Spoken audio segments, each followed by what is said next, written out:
Hi, dear Truth Warriors. I'm Petra Van Dale, life coach, breathwork practitioner, and advocate for survivors of narcissistic and emotional abuse. That's a mouthful. I need to shorten that title.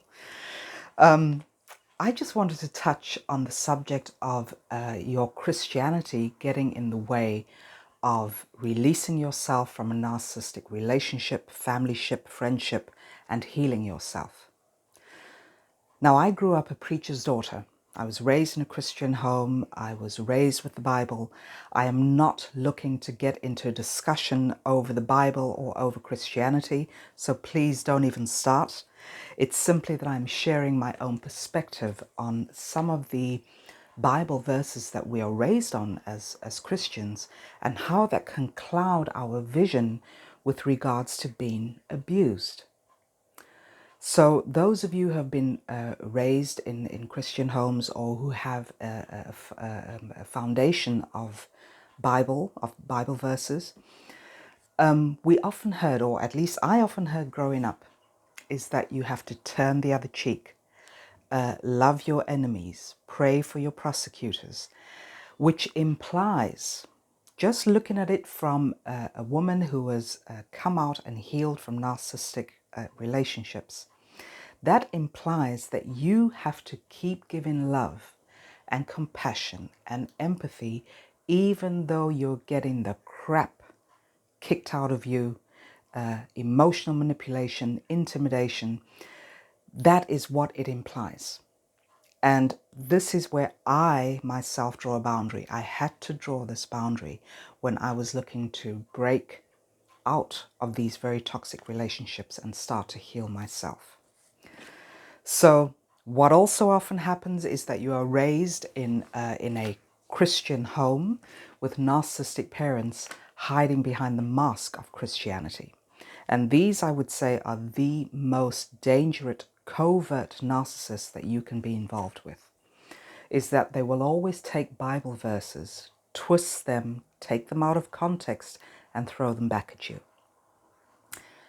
On the other side of that, you are responsible for your own well-being, for your sanity, for the way you move through life. So don't let these Bible verses cloud your vision, where you have to love your enemies. Yes, love your enemies, but key word here is enemy. We all have enemies at whatever given point in time in life. And that does not mean that you have to have that enemy sitting at your table, eating your food, drinking your wine. That's not what it means. I truly believe that we, as a human race, with or without a Christian background, need to be the representation of God in our own lives. And how can you be a representation of God when you tolerate and swallow toxicity, abuse, manipulation, intimidation? Whatever the other person, the narcissist in this case, wants to put on you by way of abuse is their responsibility. It has nothing to do with you.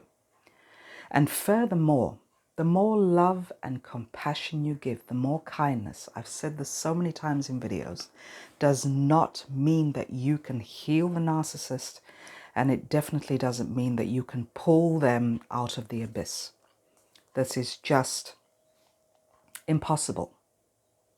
And furthermore, the more love and compassion and empathy you give and you think, well, I'm being a good Christian, I was raised this way, I need to keep offering compassion and love.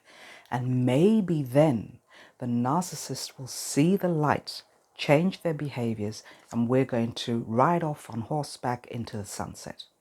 That simply is not the way it works.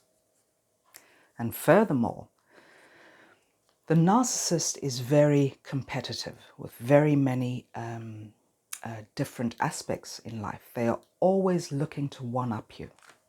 So, believe it or not, the more compassion and the more love you offer them, they see this as a threat to their very fragile egos.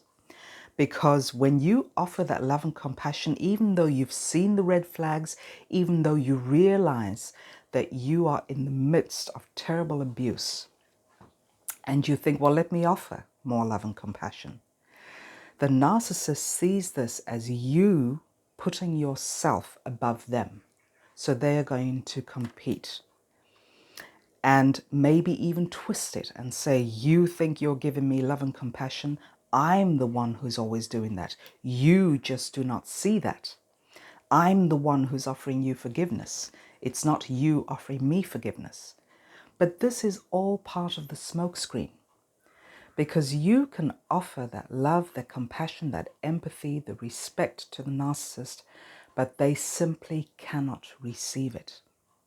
Because even though they have this front, this mask of being people who have self-confidence, who know how to get through life, who have this, the charisma, the friendliness, all for the outside world, even though they show this, on the inside they have very fragile egos, very low self-esteem, and they see you, they have disdain for you for offering them all these great values in life. The compassion, the love, the empathy. They take that as a threat to their ego. So do not let your Christian views, your Christian values cloud your perception of what it is that you are going through. Abuse is abuse. There is never an excuse for it. It is your responsibility to take those Bible verses for what they are, and you offer that love and compassion and respect and empathy to those who have earned that from you, because it's a two-way street. All these great values involve two parties working together. There needs to be mutual trust, mutual respect, mutual love and compassion. It's not about you turning the other cheek and loving on your enemies at the expense of your own well-being. So, I hope that has helped some. I know I get a lot of questions regarding this where, yes, but I'm a Christian. Yes, I was raised with the Bible.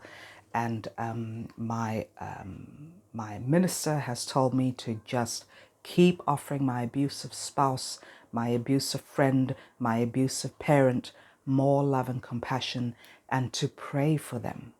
Yes, you can pray for them. You can do that from a distance. That does not mean that you have to stay in abusive and manipulative friendships or relationships or family ships. Take care of yourselves and look forward to speaking to you all very soon again. Love and light to all of you.